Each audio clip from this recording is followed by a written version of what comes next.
Hermanos, cuando Dios nos salva, la Escritura dice que Él nos da de su Espíritu. Y nuestra vida empieza a producir fruto una vez que tenemos el Espíritu. La Biblia nos enseña que todo verdadero creyente debe manifestar el fruto del Espíritu Santo. Y Gálatas 5 dice cuál es.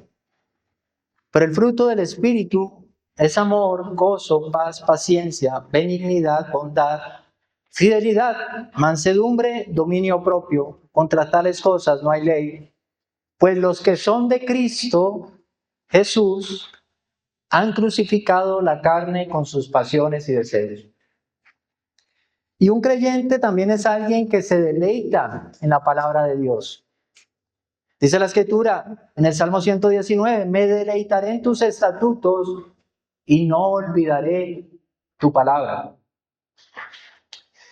Y también es alguien que obedece los mandamientos de Dios. Dice Juan 14, Jesús le respondió, si alguien me ama, guardará mi palabra, y mi Padre lo amará, y vendremos a él, y haremos con él morada. El que no me ama no guarda mis palabras, y la palabra que ustedes oyen no es mía, sino del Padre que me envió. El Espíritu Santo produce fruto. El Espíritu Santo produce amor por la Escritura. El Espíritu Santo produce amor por su palabra. Y si en nuestra vida no es evidente el fruto, si en nuestra vida no es evidente el amor por las Escrituras, si en nuestra vida no es evidente la obediencia a Cristo, hay un problema grave, mis amados hermanos. Y debemos examinar nuestros corazones. Con frecuencia para algunas personas, los mandamientos de Dios parecen gravosos, parecen una carga pesada. Ahora, ¿cuándo parecen una carga pesada en una persona los mandamientos? Bueno, cuando quien tiene el control de nuestra vida no es Cristo, sino el pecado. Nosotros nacemos esclavos del pecado. Pero una vez que tenemos a Cristo, Cristo nos libera de esa esclavitud. El Salmo 48 dice, me deleito en hacer tu voluntad, Dios mío. Tu ley está dentro de mi corazón. Cuando Dios salva a alguien, esa persona es transformada. Y esa transformación no se trata de un cambio de religión, no se trata de que pertenecemos a un nuevo grupo, no se trata de una doctrina diferente, no es una mejora en el comportamiento. Una transformación ocurre cuando alguien nace de nuevo. Cuando alguien nace de nuevo, hermanos, recibe un corazón nuevo. Y esa persona se convierte en una nueva creación. 2 Corintios 5:17, de modo que si alguno está en Cristo, nueva criatura es, las cosas viejas pasaron, ahora han sido hechas nuevas. El creyente es una nueva creación que es llevada a cabo, construida, creada por el poder del Espíritu Santo. Por lo tanto, hermanos, si tú has sido salvado, tú eres una nueva criatura, gracias a Dios. Tienes un corazón nuevo. Pero la salvación da evidencia, no se limita a un cambio externo. La salvación es un cambio profundo en nuestro corazón. La obra de Dios en nuestros corazones debe notarse. La obra de Dios se nota en nuestra mirada. La obra de Dios se nota en nuestras conversaciones. La obra de Dios se nota en nuestras palabras. La obra de Dios se nota porque el fruto del Espíritu se ve reflejado en nuestra vida. Ahora surge la pregunta. Si nosotros hemos sido transformados, recreados, hechos nuevas criaturas, ¿cómo debemos vivir? Y la Escritura nos dice que debemos hacerlo en novedad de vida. Debemos vivir de una manera diferente a como vivíamos antes. No podemos ser los mismos. Tu vida ha sido transformada. Por lo tanto, debe ser una vida consagrada a Dios. A medida que el hombre interior se va renovando, la mente se va renovando. El Espíritu Santo sigue obrando. Y a medida que eso va ocurriendo, la persona va comprobando que lo que Dios quiere para nosotros es lo mejor. Por lo tanto, esa persona se entrega por completo a la voluntad de Dios. Y hoy vamos a estudiar, hermanos, Romanos capítulo 12, versículos del 1 al 2. Un pasaje que nos va a presentar una clara transición en algo que venía hablando Pablo, el apóstol Pablo, en los capítulos 1 al 11. Él se enfoca en una enseñanza doctrinal y vemos a Pablo allí esforzándose en esos primeros 11 capítulos de la epístola de Romanos, destacando todo lo que las misericordias de Dios han hecho en nuestra vida. Y a partir del capítulo 12 al 16, Pablo se enfoca en la enseñanza práctica. Hermanos, debido a las inmensas misericordias de Dios que ha tenido en nuestra salvación, el creyente tiene un llamado, y es abandonar en cuerpo y en alma todo aquello que los patrones del mundo nos han enseñado. Es mi oración, querido hermano, que tú, cuando salgas de ese lugar, tú salgas decidido a vivir una vida que refleje la gracia de Dios. Realmente es mi anhelo, hermano, que una vez termine este sermón, tú busques con determinación en la gracia de Dios vivir una vida consagrada al Señor. Oro, hermanos, para que renueves tu mente, abandones todos los patrones que el mundo te ofrece. Oro, hermano, para que tu compromiso con el Señor sea tan profundo que no solamente tu vida se vea afectada, sino que también se afecte la vida de los que te rodean. Que tú seas el puente hacia Jesucristo. Y este sermón, hermanos, lo he dividido en 2 puntos.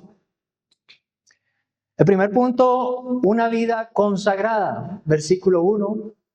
Segundo punto, una vida transformada, versículo 2. El título de este sermón, sacrificio agradable. Quiero que leamos el pasaje y oremos. Y después comenzaremos a desarrollar nuestro primer punto. Dice el capítulo 12, versículos 1 y 2 de la epístola a los Romanos. Por tanto, hermanos, les ruego por las misericordias de Dios que presenten sus cuerpos como sacrificio vivo y santo, aceptable a Dios, que es el culto racional de ustedes.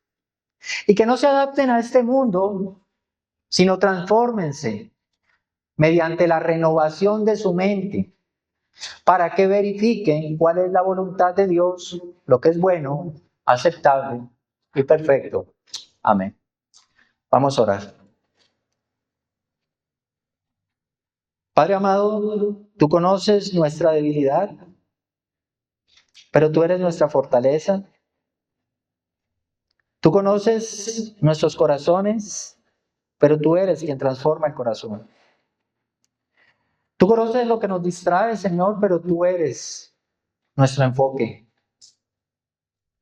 Por eso yo ruego, Señor, en esta mañana que tú derrames gracia sobre nuestras vidas, para que podamos estar atentos a lo que tu palabra nos enseña. Que podamos atesorar tu palabra y llevarla al corazón, Señor.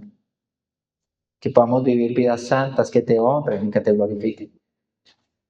No permitas que nada en esta mañana, Señor, robe todo aquello que quieres hablar. Tú conoces mi debilidad también, Señor, lo lamentable que soy. Por eso oro por tu gracia, Señor, para que me capacites y yo pueda presentar este mensaje de una manera clara, Señor, con el único propósito que tu nombre sea glorificado en Cristo Jesús. Amén. Bueno, vamos a ver nuestro primer punto, una vida consagrada. Ya el título del punto nos habla de algo, ¿verdad? Una vida consagrada. Y yo creo que veamos aquí una palabra importante con la que inicia el apóstol Pablo en este capítulo 12 de su carta a los romanos.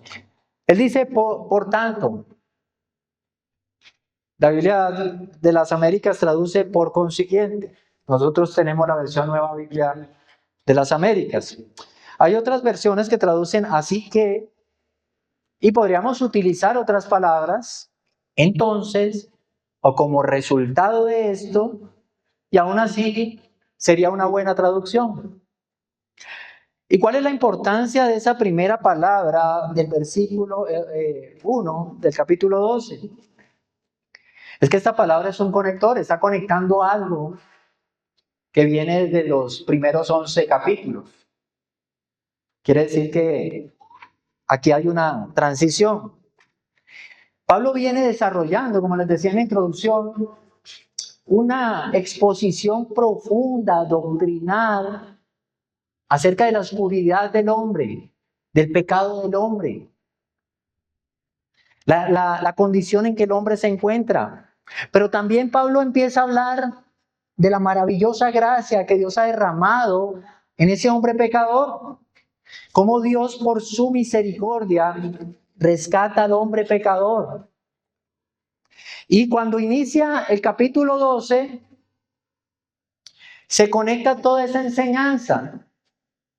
Así era el hombre, pero Dios ha hecho por el hombre. Ahora viene Pablo y conecta eso con lo que dice a continuación. Les ruego por las misericordias de Dios que presenten sus cuerpos como sacrificio vivo y santo, aceptable a Dios, que es el culto racional de ustedes. Y voy a parafrasear para que se comprenda un poco más. Pablo más o menos lo que quiere decir hasta este punto es, Dios ha hecho toda esta maravillosa obra con nosotros. Éramos pecadores, merecíamos el infierno, pero Dios derramó un derroche de bondad, paciencia, misericordia, gracia. Ahora yo les ruego que en consecuencia de eso que Dios ha hecho, ustedes respondan de manera racional. Entreguen, consagren sus vidas por completo a Dios. Ahora, volviendo al pasaje, él continúa diciendo, les ruego. Después de, por tanto, hermanos, les ruego. Y esa palabra griega, parakaló, es una palabra que podría también traducirse, les exhorto. Pero aquí la traducen como les ruego. Y es porque esta palabra tiene una mezcla entre autoridad, pero también súplica. Por lo tanto, encontramos aquí en el apóstol Pablo lo que va a hacer Pablo a partir del capítulo 12 es una exhortación tierna. No una exhortación aprensiva, sino una exhortación tierna. Y es por eso que quizás se traduce como les ruego. Y esto le da un matiz un poco más amoroso, ¿verdad? Algo menos fuerte que les exhorto, ¿sí? No suene como a regaño, aunque sí es un regaño, pero es un regaño tierno, una exhortación tierna. Y ya para este punto podemos comenzar a identificar cuál es el tipo de transición que Pablo está haciendo aquí en el capítulo 12 y que va hasta el capítulo 16. Y es que lo que más brilla, como les decía, capítulo 1 al 11 es la doctrina. Lo que más brilla, capítulos 12 al 16, es la práctica. Cómo debemos vivir conforme a lo que Dios ha hecho por nosotros. Hermanos, y aquí hay algo importante que debemos hacer o entender acerca de las Escrituras y del carácter de Dios. Y es que la vida práctica siempre va a tener un fundamento doctrinal. Tu vida práctica debe tener una razón de ser. O sea, tú no solamente, Dios no te dice qué hacer solamente, sino por qué debes hacer lo que debes hacer. Cuando tú le dices a un niño que no mienta, tú también le debes decir por qué no debe mentir, ¿verdad? Porque el niño te va a preguntar, ajá, ¿y por qué no debo mentir? Entonces tú debes tener un argumento bíblico conforme a lo que Dios provee. No debes mentir porque el mentiroso es el padre de mentira, que es el diablo, porque el Señor es la verdad. O sea, debes tener un argumento y no solamente decir no mientas y ya. Hermano, si tú haces eso, pues el niño, la próxima vez que quiera mentir, se le va a venir a la mente que no debe mentir, pero también por qué no debe hacerlo. O sea, va a haber unas razones, argumentos de por qué no debe mentir. Y así debe ser nuestra vida práctica. Y Pablo comienza esta exhortación destacando lo siguiente. También es importante lo que viene acá. Él dice, vamos a traducirlo como les exhorto, hermanos. O sea que se está dirigiendo a alguien. ¿A quién se estaría dirigiendo Pablo entonces, si él dice así? A los hermanos, a la iglesia, ¿verdad? Por lo tanto, hermanos, esto es una palabra que cubre algo muy general. Pablo no le está hablando solamente a la iglesia de Roma, sino que esta exhortación va dirigida a toda la iglesia de Jesucristo. Quiere decir, hermanos, que esta exhortación es para mí, pero también para ti. Y Pablo añade el fundamento sólido de esta exhortación. Les ruego por las misericordias de Dios. Cuando leemos capítulo 11, podemos ver del 1 al 11, podemos ver el brillo de las misericordias de Dios. Dios obrando salvación en los hombres. Y esto nos debe animar a una profunda reflexión, hermano. Si tú estás hoy, en esta mañana, escuchando la palabra de Dios, ha sido por su misericordia. No hay otra razón. Podrías estar en cualquier lugar, con un corazón perdido, pensando en cualquier otra cosa, menos en Dios. Pero Dios te salvó. Dios cambió tu corazón de piedra por su misericordia. Es la palabra que más resalta en los capítulos del 1 al 11. Las misericordias de Dios. Romanos 9, 23. Con el fin de dar a conocer las riquezas de su gloria sobre los vasos de misericordia que Él preparó de antemano para gloria. Es decir, nosotros, a quienes también llamó, no solo de los judíos, sino de los gentiles. Romanos 11:30, pues así como ustedes en otro tiempo desobedecieron a Dios, pero ahora han obtenido misericordia.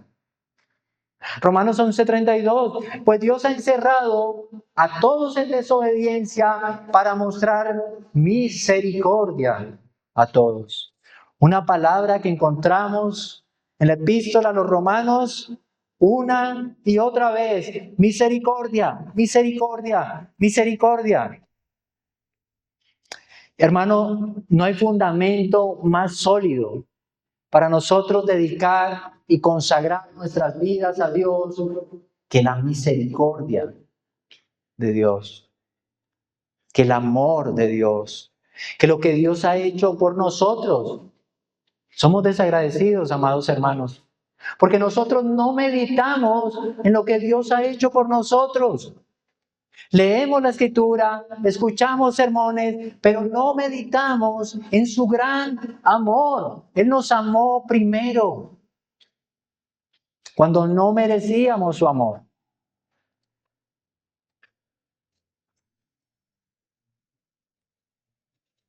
Hermanos, cuando una vida no es transformada o no es motivada por lo que Dios ha hecho a través de sus misericordias, es una vida que se convierte en una vida de máscaras, una vida de religión externa. Y quiero que parafrasear un poco lo que Pablo quiere decir acá, hermanos, y les exhorto con ternura a que con base en las misericordias de Dios, ustedes presenten sus cuerpos como un sacrificio vivo, santo y racional. Y aquí Pablo menciona una palabra, cuerpo. ¿Y a qué se refiere el cuerpo? A todo nuestro ser. Aquí también incluye la parte espiritual. No está hablando solamente de la parte física. Los miembros del cuerpo, hermanos, son aquellos instrumentos que empleamos para nuestros propósitos, no solamente físicos, sino también espirituales. Y Pablo dice que estos sacrificios que nosotros debemos llevar a cabo deben ser sacrificios vivos. ¿Y qué significa esto, hermano? Que no son sacrificios consumidos por el fuego, no son sacrificios de animales. Se refiere a que nosotros somos el sacrificio. Y esto se refiere a una vida de entrega. Una entrega no de un día, una entrega continua. Una entrega de nuestra voluntad, de nuestros pensamientos, de nuestros deseos. Y deben ser santos, porque deben ser separados de los patrones del mundo. Debemos consagrar nuestras vidas completamente a Dios. Romanos 6:12 dice, por tanto no reine el pecado en su cuerpo mortal, para que ustedes no obedezcan sus lujurias, ni presenten los miembros de su cuerpo al pecado como instrumentos de iniquidad, sino preséntense ustedes mismos a Dios como vivos de entre los muertos, y sus miembros a Dios como instrumentos de justicia. Hermano, quien se ofrece en cuerpo a Dios como un sacrificio vivo y santo, es alguien que dice lo siguiente: Señor, esta boca yo la usaba para maldecir, ahora la voy a usar para hablar la verdad, la voy a usar para edificar a mis hermanos. Estos oídos, Señor, yo los usaba para el chisme, pero ahora los voy a escuchar, los voy a colocar para escuchar alabanzas, para escuchar sermones, para escuchar tu palabra. Señor, estas manos, te las presento. Manos que usaba para la iniquidad. Pero ¿sabes cómo las voy a usar ahora, Señor? Para abrazar a mis hermanos, para servirles. Señor, estos pies me conducían a la embriaguez. Los usaba para ir a lugares que no convienen. Pero ahora voy a ir a otros lugares. Voy a ir donde está el necesitado. Voy a ir a adorarte cada domingo a la iglesia con estos pies. Señor, estos ojos los usaba para ver lo inapropiado. Pero ¿sabes para qué los voy a usar ahora, Señor? Para leer las Escrituras. ¿Y sabes qué, Señor? Soy casado. Tendré ojos solo para mi esposa. O para mi esposo, que es una mujer. Y Pablo le agrega una característica. Este sacrificio no solo es vivo, no solo es santo, no es un sacrificio solo para expiar pecado. Es un sacrificio vivo y santo para agradar a Dios. Para agradar a Dios. Es como un niño, hermano, que aprende a jugar fútbol, está en una escuela de fútbol y va a llegar ese anhelado primer día, su primer partido, donde va su papá a verlo. Su papá que trabaja, pero dice, hijo, voy a sacar tiempo para verte. Y el niño sabe que si juega mal ese primer partido, su papá le va a seguir amando. Va a ser su Cristiano Ronaldo. Pero ese niño se va a esforzar porque quiere agradar a su papá. Y de la misma manera nosotros, hermanos, hemos recibido tantas misericordias de Dios, que aunque sabemos que nuestras obras son imperfectas y que el amor de Dios no se basa en nuestras acciones, que el amor de Dios no va a cambiar, nosotros debemos esforzarnos por tratar de hacer lo que le agrada a Dios.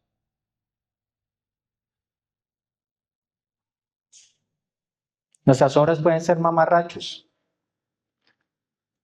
Si mi hija hace un dibujo, un paisaje y es un mamarracho, es agradable, hermanos.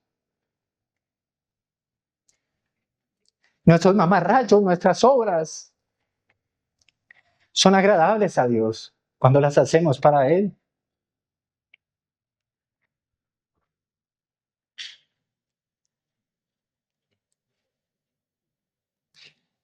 Hermanos, cuando nosotros presentamos nuestros cuerpos como un sacrificio agradable a Dios, Dios sonríe. Cuando tú dices no a tus amigos o a las personas que te incitan a pecar, por agradar a Dios, no importa que ellos se desagraden de ti, pero tú estás agradando a tu Salvador. Y Él indica que ese acto es nuestro culto racional. ¿Y a qué se refiere la palabra culto? Es una acción de adorar. Y ese debería ser el deseo de todo creyente. Nuestras obras son para adorar. Nuestra vida es para adorar. Y la adoración no tiene nada nada que ver, hermanos, con escuchar himnos solamente, ni canciones lentas o levantar las manos un domingo. La adoración es reconocer quién es Dios. Es exaltarlo con nuestras vidas. Es consagrar nuestros corazones, nuestras mentes, nuestras voluntades. Es consagrar todo lo que somos. Eso es adorar. Dios no quiere buenos cantantes. Dios no quiere que levantemos las manos. Dios quiere un estilo de vida que le adore. Cuando estás en comunión con los hermanos, cuando no hay amarguras en tu corazón, cuando no hay envidias ni rencores, cuando tú amas a tus hermanos con un amor genuino, a pesar de sus caracteres, cuando oras sin cesar buscando una vida de intimidad y de comunión con Dios, cuando intercedes por otros, cuando la Biblia nos enseña que debemos huir de la tentación y obedecemos, cuando luchas por vivir en santidad, cuando buscas la pureza de tu corazón, eso es adorar. Adorar, hermanos, es hacer la voluntad de Dios. Y otra palabra aquí, racional. Logiquín. Una palabra que suena a algo conocido, lógico. Ese culto debe ser lógico, razonable. Lo más lógico que podemos hacer, lo más racional que podemos hacer, hermanos, es entregar nuestras vidas como sacrificios vivos a Dios. No merecíamos otra cosa que el infierno, pero Él en su gran amor nos salvó.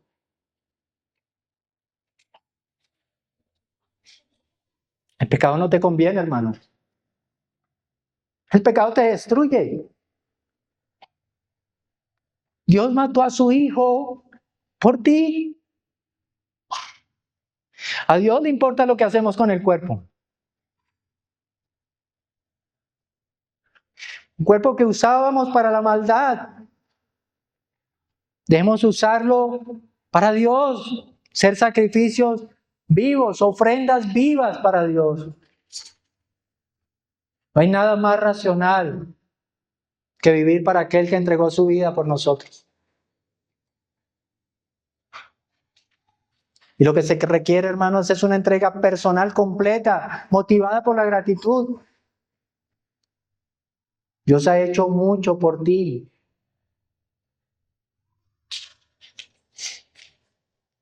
Hermano, contempla la maravillosa obra que Dios ha llevado a cabo en tu vida. Medita en ello. Medita de dónde te sacó Dios. Él te ha salvado. El creador de los cielos, el creador de la tierra y de todo cuanto hay. Aquel que no depende de su creación para nada, aquel que no necesita de nosotros, nos ha hecho partícipes de su inmensa misericordia. ¿Tú puedes comprender la magnitud de la obra salvadora? Dios envió a su Hijo, el único justo, el único digno, a morir por gente indigna. A veces la gente dice, ¿por qué le pasan cosas malas a las personas buenas? Eso solo ocurrió una vez. Solo le ocurrió a Cristo, la única persona buena. Nosotros somos malos, pero Dios nos ha transformado, nos ha cambiado. Y ahora nos ve como sus hijos. Nos ve como a Cristo.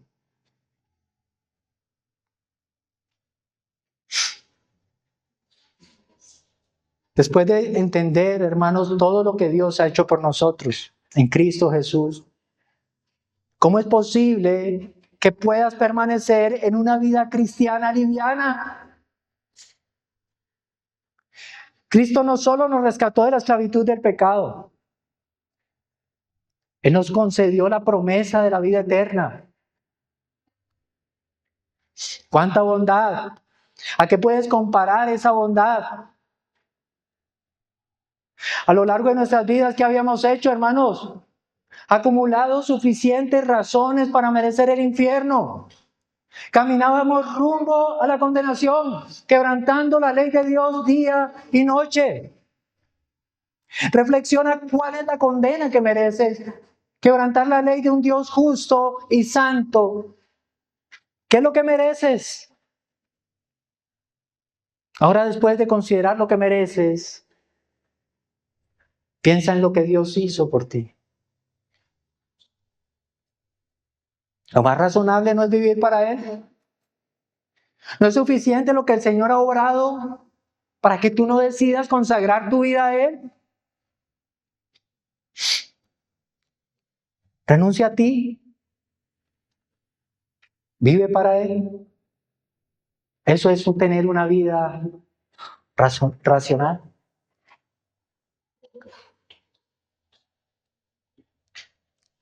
Debemos meditar en todas estas verdades a diario, hermano. No es en un momento. No es en un tiempo de un sermón. Es a diario, en oración.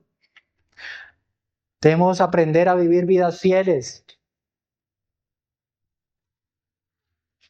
Ora al Señor para que te ilumine en lo que significa que Cristo murió por ti. Y esto da paso a nuestro segundo punto, una vida transformada. Una cosa es indicarle a una persona una meta y animarla para que alcance esa meta. Vamos, tú puedes alcanzar esa meta. Y es lo que Pablo hace en ese primer versículo. Ahora, otra cosa es mostrarle a esa persona lo que debe hacer para alcanzar esa meta. Entonces no solo le muestras la meta, no solo lo animas, sino que le dices cómo hacerlo. Y eso es lo que hace Pablo en el versículo 2. Y él dice, y no se adapten a este mundo, sino transfórmense mediante la renovación de su mente, para que verifiquen cuál es la voluntad de Dios, lo que es bueno, aceptable y perfecto. Y Dios nos llama a ser transformados. Pero la transformación, hermanos, no es un llamado a mejorar. La transformación no es un llamado a cambiar de apariencia externamente. Es un llamado a transformarnos desde adentro. No significa solo un cambio de comportamiento, significa vivir una vida nueva. Y vivir una vida nueva, hermanos, afecta a todos los aspectos de nuestra vida, cada área de nuestra vida. La manera en que tú usas tu cuerpo, eso muestra el estado de tu corazón.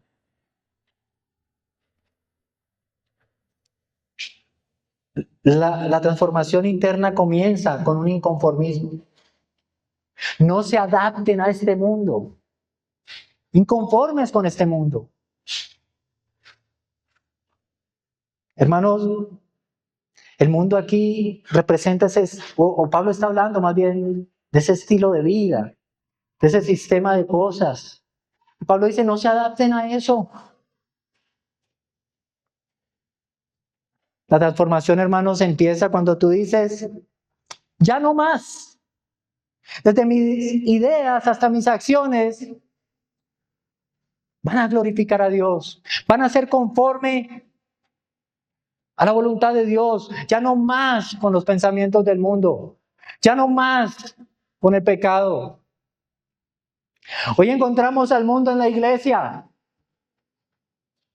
Se habla en la iglesia de divorcio, se habla en la iglesia de feminismo, de homosexualismo. ¿Qué es eso, hermanos? ¿Quién está moldeando nuestras ideas? Debemos ser transformados de manera radical.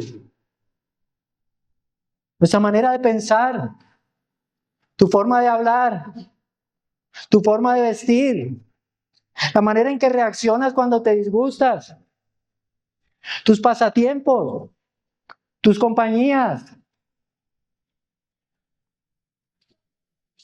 Hermano, la Escritura nos enseña que las malas compañías corrompen las buenas costumbres. Sin embargo, polulan los amigos del mundo, ¿verdad? Y aquí no quiere decir que no te relaciones con personas del mundo. Porque ahora, bueno, entonces me meten en una burbuja. No, hermano. Tendrías que salir del mundo para no relacionarte con personas del mundo. El problema es que tengas más comunión con las personas del mundo que con tus hermanos.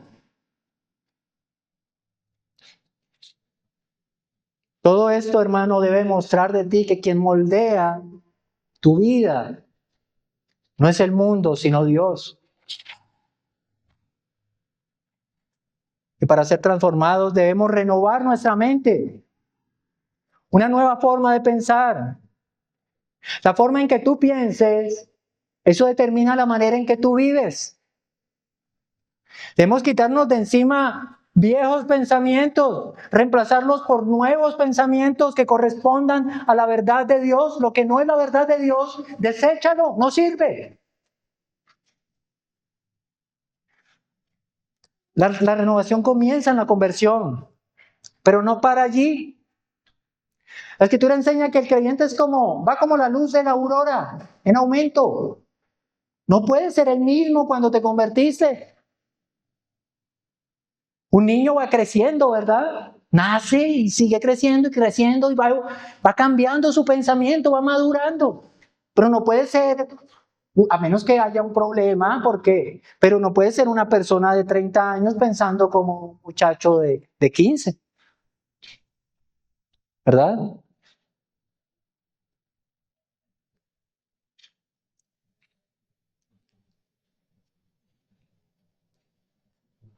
Hermanos, nosotros necesitamos exponernos diariamente a los medios de gracia. Debemos meditar y memorizar las Escrituras. Debemos orar fundamentados en las Escrituras. Debemos mantener comunión con la iglesia para ser santificados, para ser animados, para ser exhortados. Una de las misericordias de Dios ¿No es que te ha dado acceso libre a su presencia, a su trono de la gracia, para alcanzar oportuno socorro? ¿Por qué no acudes a ese trono de la gracia? Tú no puedes caminar con Dios de la misma manera y puedes pensar de la misma manera que tenías antes de que andaras sin Dios. Debemos anhelar hablar como Cristo. Debemos anhelar amar como Cristo. Caminar como Cristo. Tratar a las personas como Cristo lo hace o lo haría en ese momento. Con paciencia, con misericordia, con gracia, con respeto. Nuestra meta como cristianos no es la vida exitosa al que el mundo aspira. Nuestra meta es tratar de ser como Cristo. Esa es tu meta. Ese es tu propósito en esta vida. Ser como Cristo. Algún día, hermanos, es mi oración que todos acá podamos afirmar: ya no vivo yo, Cristo vive en mí. Debemos buscar tener la mente de Cristo. Si nosotros pensamos, así actuamos. Quizá aún siendo creyentes, actuamos de 1000 maneras equivocadas,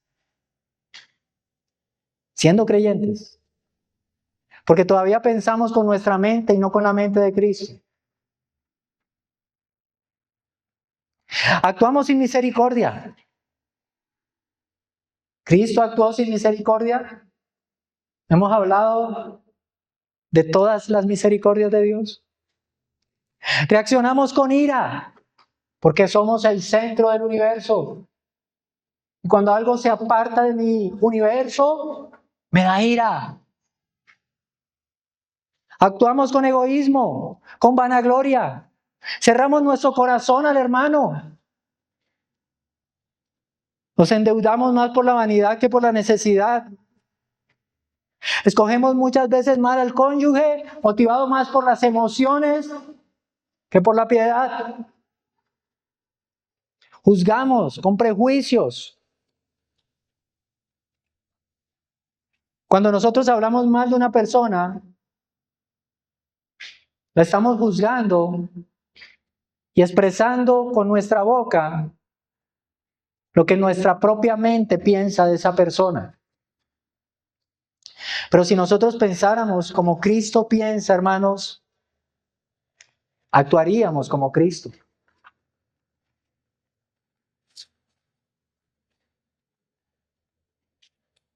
¿Alguna vez al Señor le trajeron una mujer adúltera?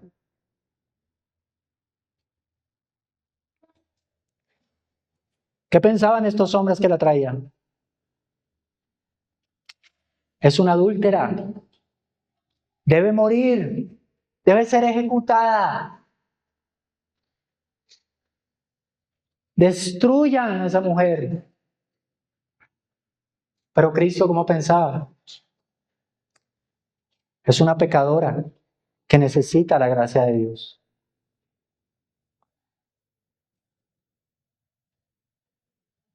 Es alguien que necesita salvación. El Señor, cuando estos hombres trajeron a esta mujer para que le lanzaran piedras, Él no lanzó una piedra. Él lanzó su gracia. Porque Dios tiene mente de Salvador. Y una mente de Salvador es alguien que está lleno de compasión y misericordia. Ninguno de los hombres que estaban allí para lapidar a esa mujer era menos pecador que ella. Todos merecían ser lapidados allí. Lo que pasa es que pensamos como el mundo piensa y no pensamos como Cristo piensa. Y cuando nosotros no pensamos como piensa Cristo, añadimos un pecado más. Muchas veces nos creemos más santos que Dios.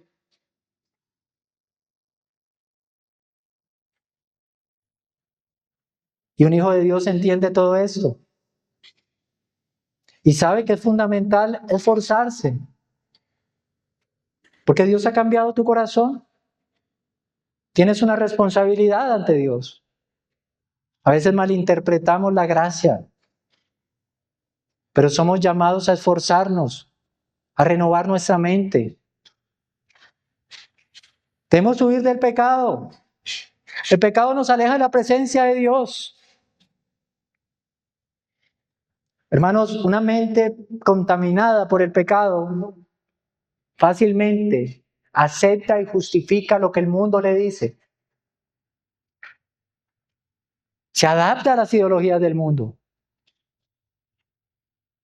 Por eso vemos la inclusión del homosexualismo, vemos la legalización del aborto, vemos cómo los animales son tratados mejores que las personas. Y todo esto nos parece normal muchas veces. No es normal.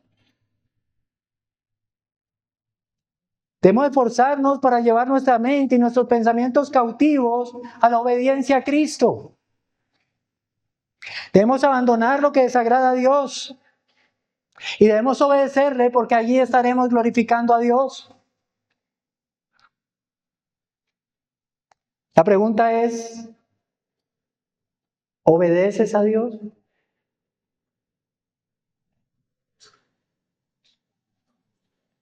¿Estás coqueteando con algún pecado?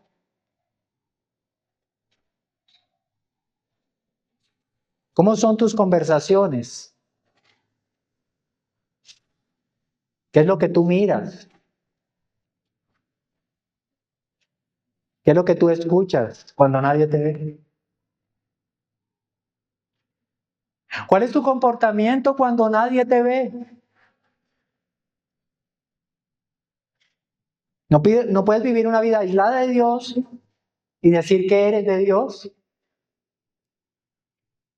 Debemos ser selectivos con las cosas que pensamos, porque lo que pensamos marca nuestra conducta.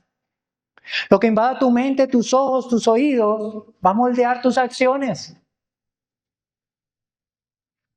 Muchas veces decimos, estoy orando para que Dios aparte de mí ese pecado, pero no hacemos nada por evitar aquello que nos conduce al pecado.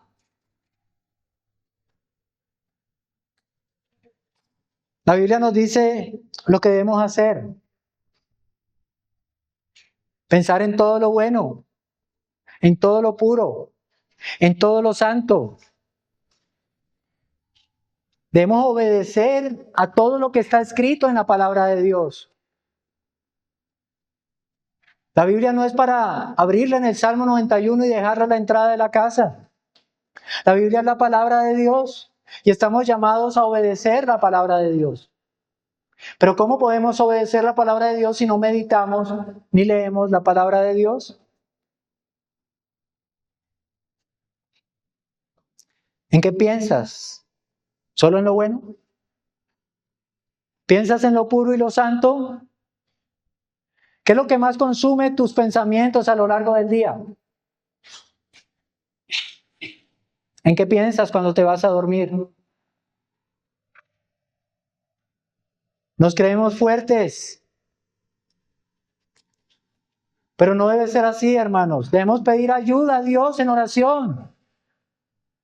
Debemos orar como el salmista, dame entendimiento para que guarde tu ley y para que la cumpla de todo corazón. ¿Has orado de esa manera? Dame entendimiento para que guarde tu palabra y la pueda cumplir de todo corazón. ¿Cómo va tu vida de oración?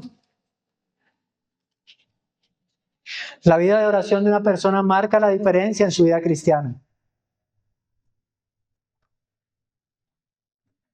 ¿Amas el lugar secreto porque amas pasar tiempos con Dios? ¿Te deleitas en la oración? Para dar fruto necesitas de la palabra y de la oración. Es necesario cultivar una vida de oración.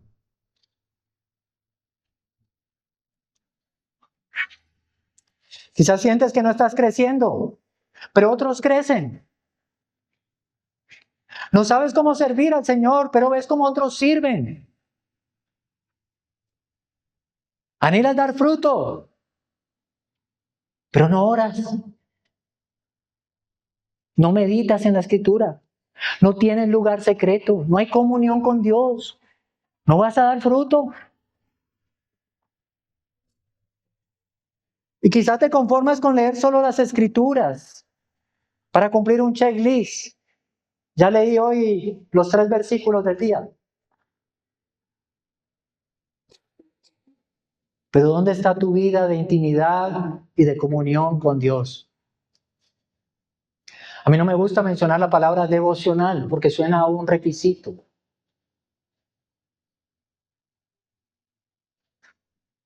Se trata de una vida de comunión. Para renovar nuestra mente, hermanos, es muy necesario que conozcas y recuerdes las verdades de Dios. Estudia tu Biblia y medita en la obra de Dios, en su gran amor al salvarnos. Estudia tu Biblia y medita en sus promesas de santificación, de vida eterna. Estudia tu Biblia y medita en tu posición delante de Dios como hijo amado. Habla con otros creyentes lo que aprendes de la Biblia. Vuelve a escuchar los sermones hasta que los sermones vayan a tu corazón, hasta que puedas aplicarlos. Lee buenos libros cristianos. Hermano, así como el mundo trata de saturarnos con sus ideologías, con su música, sus películas, sus conversaciones, todo. De esa misma manera, tú debes saturarte de la Biblia, hasta que tú sudes Biblia, hasta que respires Biblia. Y para pensar en lo eterno, ¿qué debes hacer? Alimentarte de lo eterno. Haz un espacio en tu corazón, pero también un espacio en tu día. Tú debes ser intencional. El espacio para Dios en tu día no debe ser un accidente. Debes sacar tiempo para alimentarte de las verdades de Dios. Estamos todos muy ocupados en muchas cosas.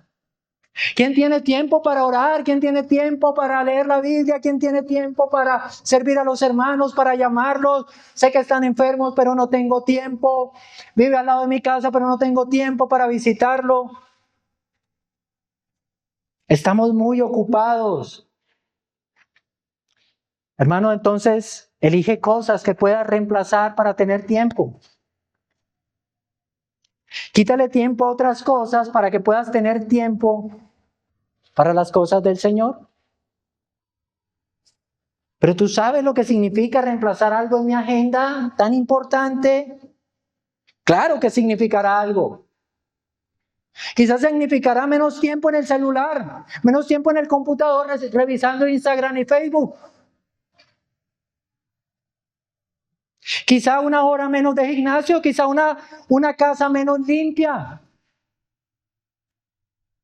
Quizá menos tiempo hablando del presidente y más tiempo hablando de Moisés, de Abraham, de Jacob, de Isaac, de Cristo. Quizá ver menos televisión, menos Netflix.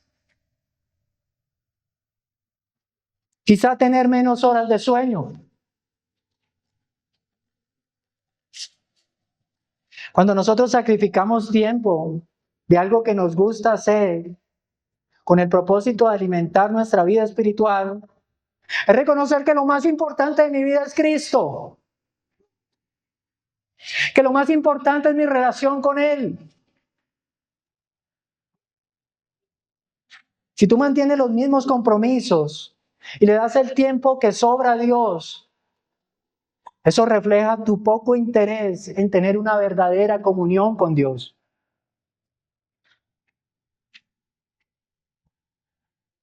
Lo que nosotros consideramos realmente importante Es lo que se convierte en una prioridad de nuestra vida. Dice la última parte del versículo, para que verifiquen cuál es la voluntad de Dios, lo que es bueno, aceptable y perfecto. A medida que tu mente se va renovando, tú vas comprobando qué es lo que te conviene. Y la voluntad de Dios es buena. Porque la voluntad de Dios es para nuestro beneficio, no es para Dios. Ay, Dios ha sido malo conmigo, no voy a la iglesia. ¿Pierde Dios? No voy a orar. ¿Pierde Dios? Dios necesita de tu oración. Tú necesitas de la oración. Tú necesitas acercarte a Dios. Los pensamientos de Dios para nosotros siempre van a ser buenos. Pensamientos de bien y nunca de mal. Y también la voluntad de Dios es aceptable. Evareston, bien agradable. La voluntad de Dios no añade carga.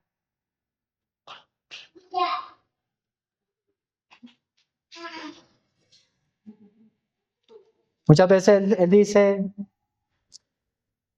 no te unas en yugo desigual con los incrédulos. Y para muchos solteros esto es una carga. Pero la voluntad de Dios siempre es buena, no añade carga. No hay mayor gozo que un matrimonio que vive en el Señor. La desobediencia quizás te dé un gusto momentáneo, pero después te destruye. ¿Cuántos casos he escuchado de personas desobedientes? Se casan con impíos y después lloran lágrimas de sangre.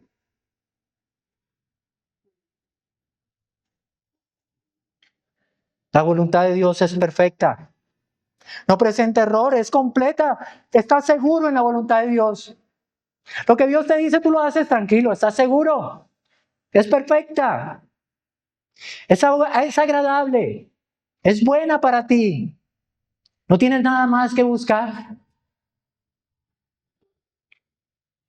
Solo cuando nuestra mente es transformada, podemos decir verdaderamente esto. Tu voluntad, Señor, es agradable, buena, perfecta. El clamor del creyente que es sacrificio vivo y santo es el siguiente, hermanos. Señor, yo quiero lo que tú quieres. Y fuera de esto no quiero nada. Hágase en mí tu voluntad. En muchas ocasiones nos enorgullecemos diciendo, soy cristiano. ¿Y está mal eso? No. Somos hijos de Dios, somos cristianos. Y debe ser así, hermano. Pero un hijo de Dios es alguien que ama a Dios. Es alguien al que le incomoda la mentira del mundo. Es alguien que busca ser transformado. ¿Y cómo lo hace? Renovando su mente con la verdad. Es alguien que busca dejar más espacios en su corazón para Dios. Por lo tanto, busca más espacios en su vida para Él. ¿Tu vida se está transformando? ¿Estás viviendo conforme a los principios bíblicos? ¿Cómo reaccionas, mi amado hermano, cuando estás triste?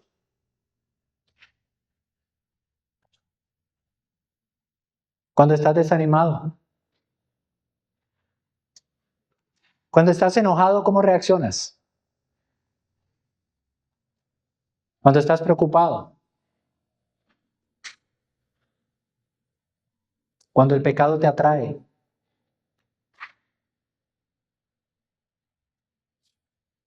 ¿Reaccionas con pensamientos conforme a la verdad? ¿Conoces las Escrituras? ¿Puedes discernir entre lo verdadero y lo falso? ¿Las personas que te conocen ven un crecimiento real en ti?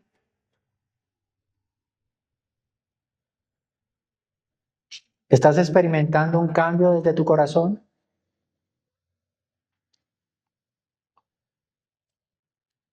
¿O solo es un cambio de comportamiento externo porque asistes a una iglesia cristiana? ¿Tú afirmas conocer a Dios? ¿Dios te conoce? ¿Tienes una vida de intimidad con Él? ¿A qué es lo que más le dedicas tiempo? ¿Qué viene a tu mente cuando se habla de restarle horas a tus pasatiempos para dedicárselas a Dios? ¿Piensas que es legalismo? ¿Estás renovando tu mente? ¿Estás eligiendo pasar menos tiempo con ciertas cosas para tener más tiempo con Dios? ¿Qué es lo que ocupa más espacio en tu corazón?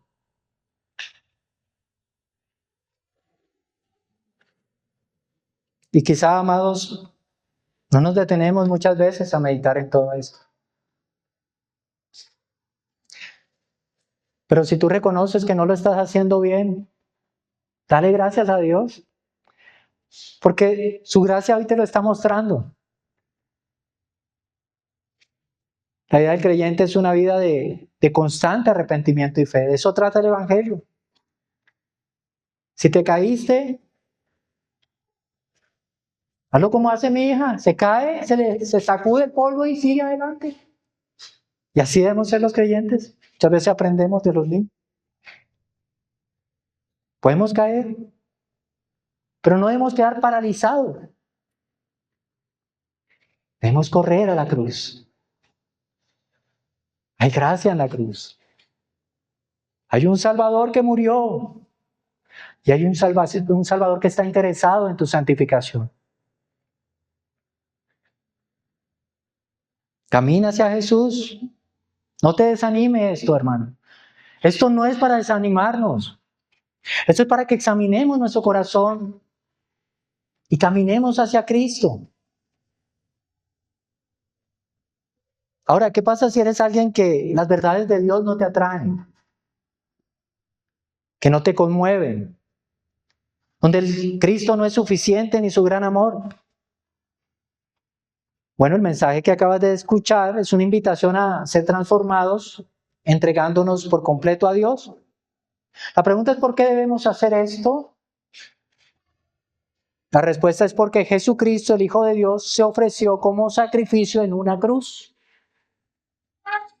Cristo murió para liberar al pecador de su condena. Y Cristo lo liberó de su pecado para que pueda aprender a caminar en libertad.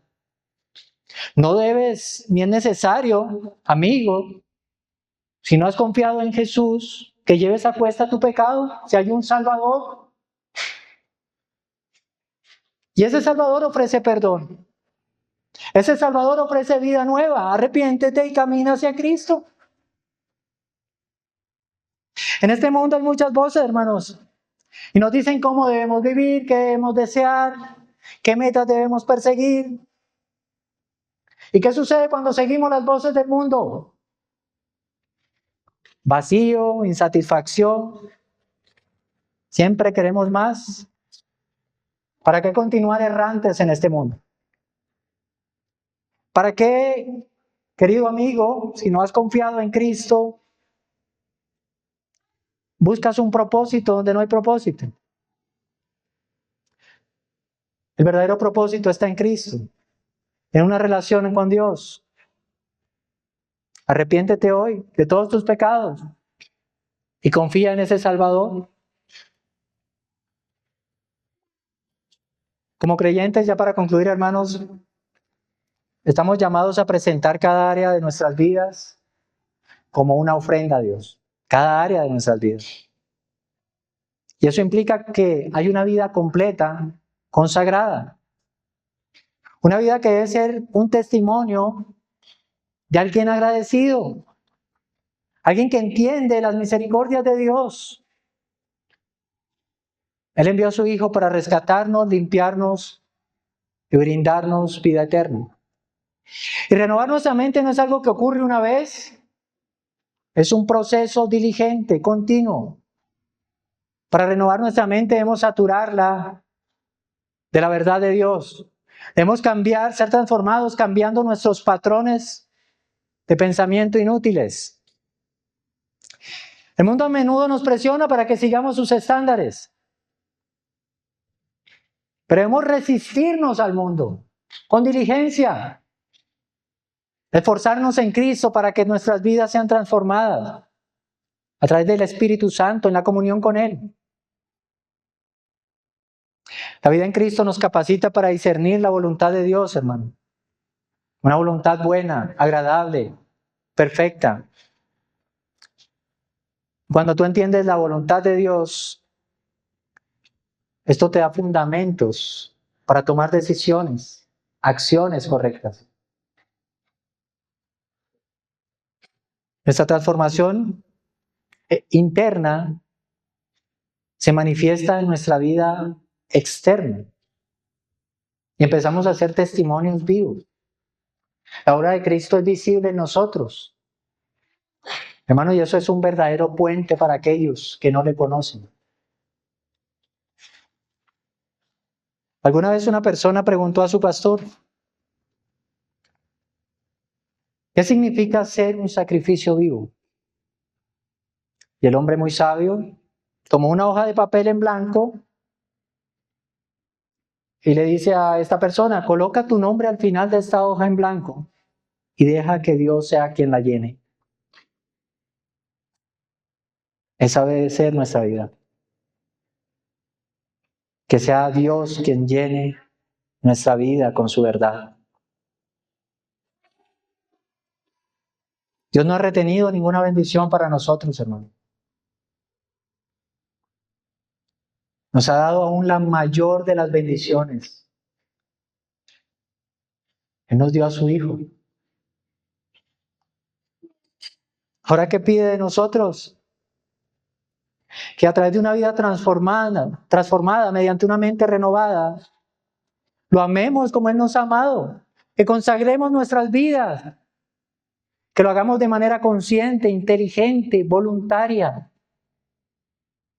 Yo oro, hermanos, para que estas verdades no se queden solamente en este salón. Oro para que estas verdades continúen animándonos, para que continúen inspirándonos, para que continúen guiándonos en este difícil pero glorioso camino de la fe. Amén. Vamos a orar.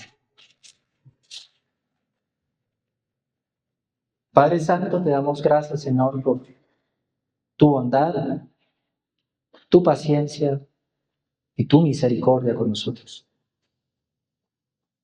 Gracias, Señor, porque